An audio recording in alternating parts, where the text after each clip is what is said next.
Assalamualaikum warahmatullahi wabarakatuh. Shalom, Om Swastiastu, salam kebajikan, nama budaya.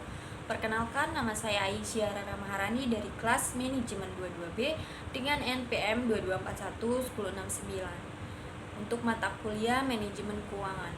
Di sini saya akan membacakan materi mengenai analisis struktur modal. Yang pertama ada definisi.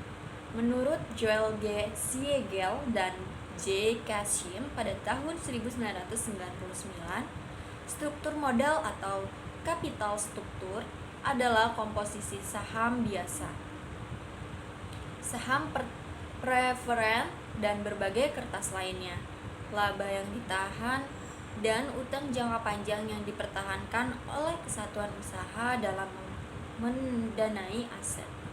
Sehingga dapat dimengerti bahwa struktur modal merupakan gambaran dari bentuk proporsi finansial perusahaan, yaitu antara modal yang dimiliki yang bersumber dari utang jangka panjang atau long term liabilities dan modal sendiri yang disebut dengan shareholders equity yang menjadi sumber biaya suatu perusahaan.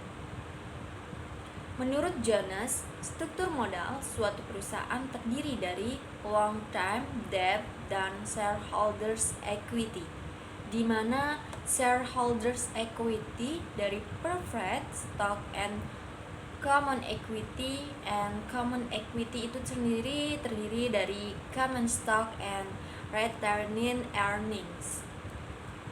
Kemudian ada pembagian dan kebijakan struktur. Menurut Martin Petty et al. Pada tahun 1992, pembagian dari struktur modal yaitu simple capital struktur, yaitu jika perusahaan hanya menggunakan modal sendiri saja dalam struktur modalnya.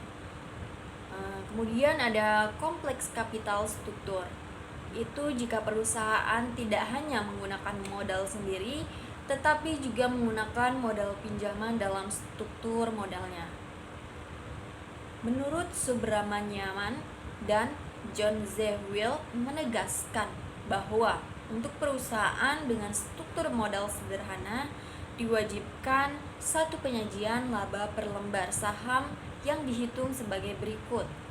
Laba per saham dasar sama dengan laba bersih dikurang dividen saham preferred plus rata-rata tertimbang saham biasa beredar.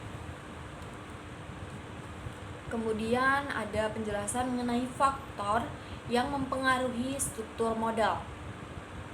Adapun faktor yang mempengaruhi struktur modal yaitu bentuk atau karakteristik bisnis yang dijalankan. Kemudian ada ruang lingkup aktivitas operasi bisnis yang dijalankan. Selanjutnya, karakteristik manajemen yang diterapkan di organisasi bisnis tersebut.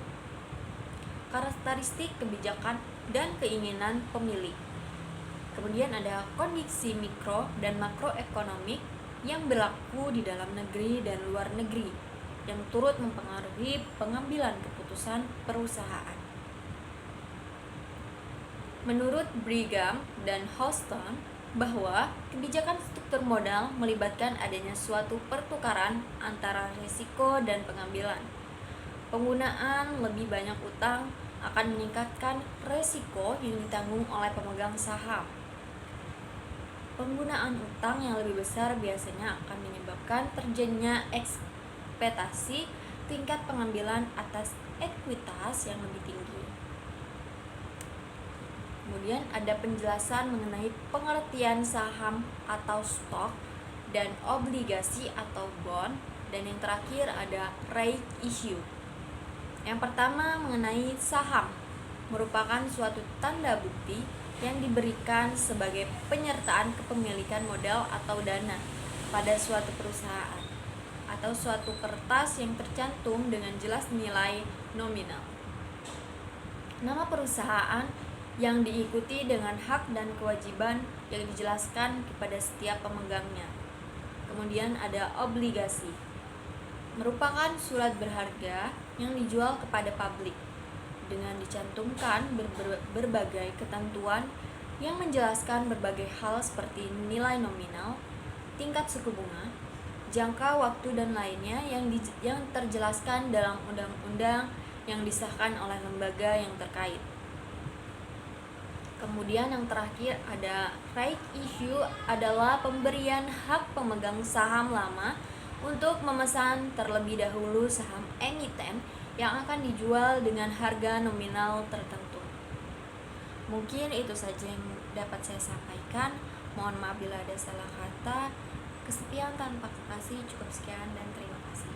Bye bye.